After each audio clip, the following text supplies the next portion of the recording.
Pantai Lhok Puuk yang terletak di Kecamatan Seunudon, Kabupaten Aceh Utara, menjadi salah satu destinasi wisata favorit masyarakat yang ingin menghabiskan waktu bersama keluarga.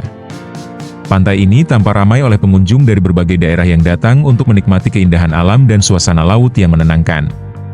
Cuaca cerah dengan hembusan angin sepau-sepau menambah kenyamanan, membuat pengunjung betah berlama-lama bersantai di tepi pantai, bermain air, hingga menikmati makanan yang mereka bawa sendiri. Keramaian ini terjadi seiring dengan momentum libur Hari Raya Idul Adha 2025. Masyarakat memanfaatkan waktu libur panjang untuk berwisata, dan Pantai Lhok Puuk menjadi salah satu pilihan utama berkat keindahannya yang memikat serta akses yang mudah dijangkau. Karena tempatnya bagus, pantainya pun bersih, cocok untuk anak-anak bermain. Sama keluarga bawa anak-anak, karena hari ini kan hari weekend terakhir. Besoknya udah kembali aktif sekolah, jadi hari ini untuk jalan-jalan.